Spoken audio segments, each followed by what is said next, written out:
Сол масаханада жатамыз барлығымыз қысылып қымтырылып. Күнде әжемнің бір әңгімесін естімей ұйықтауымыз қиын.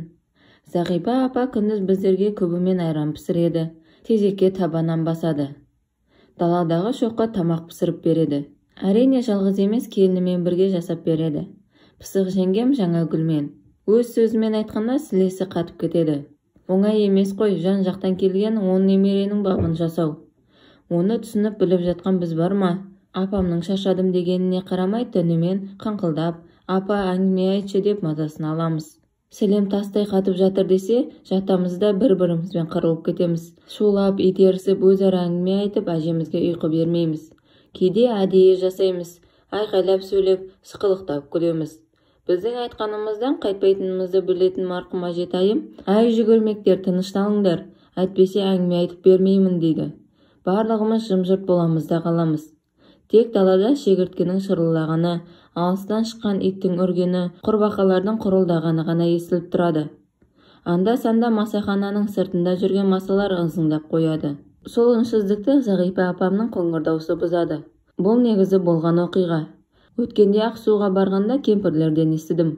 Қай жерде болған оқиға екенін білмеймін, әйтеуір алыста болмағаны белгілі. Ауылдың беделді бір кісінің жалғыз қызы болады. Сол көксоққан ойнап жүріп от басады. Қаладан командировкаға келген жылмаңдаған жігіттен аяғы ауыр болып, оң босағада отырып туып қалады. Содан әке-шешесі масқарамды шығардың деп оны үйден қуып жіберген екен. Елге қарайтын беті жоқ, ол не істерін білмеді. Құндақтағы сәбиін құшақтап, ақыл-тегіл жылап келе жатады. Қалаға барайын десе баламен жүре алмайды. Сәбиін тастайын десе қарабет атанған. Күңіренген ауылдың шетіне шығып, көлікті күтіп отырады. Байқаса бір шал есек арбасына шөп тиеп жатыр екен. Жаңағы байғұстың ойы онсаққа жүгіреді. Қамыстың арасына жасырынып, шарқалақты сол жерге тастап кетеді. Ал өзі анандай жерден аңдып тұрады. Баласына, бөбегім сол, даусыңды шығарып жыла. Анау ата естісін деп тұншығып тілін тістеп жылайды кеп. Бір уақытта шал шөбін орап, жұмысын аяқтап енді арбасына мінейін дегенде шар еткен баланың даусынан шошып кетеді. Ойпырым-ай, айналада қандай бала? Ал жиын деген шығармын дейді. Сәби даусы одан да бетер үдей түседі. Бұл жолы қария ешқандай алданбағанын түсінеді. Жалма жан сәбиді іздей жөнеледі. О, тоба, қарсы алдыңда құндақталған шарана жатыр.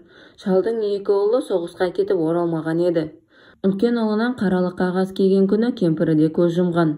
Ал кіші баласы болса сол кеткеннен мол кетіп, елге сүйегі де жетпеген екен. Айдаладағы разъезде жападан қалғыз қарияның іздеушісі жоқ болатын. Соғыс аяқталғаннан барлығы көшіп кеткелі қай заман.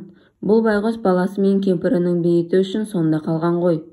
Қуанышы қойына сыймаған шал жан-жағына қарап бар даусымен Құдайым бар екенсің ғой, шүкір деп айғайлайды.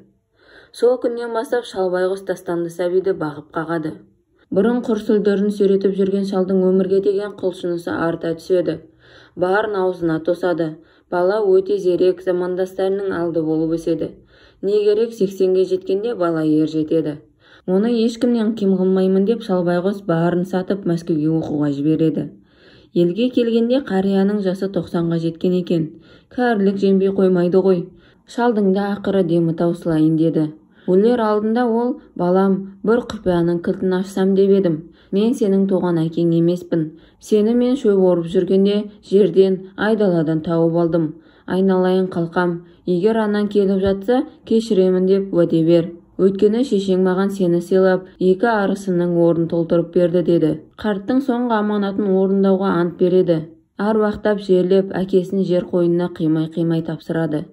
Жігіт кеш үйленеді. Бұл кезде тастанды жетімнің аты елге дүрлігіп, газеттерге дейін шығып жатты. Тойына мен деген атақты адамдар келді. Тойдың қызған шағында ақ жаулықты әйел кіріп келеді де, есіктің босағасында көмескелеп жылап тұрады. Мұңлық бір кездері тастап кеткен шешесі болып шығады. Өз орнын ақыры таппаған екен. Шалдың өсиетін жерге тастамаған ақылды жігіт анасын кешіріп жанына алады. Бүгінде ол аупартком хатшысы деп аяқтады апам әңгімесін. Авторы Бибігүл Дәулетбекқызы.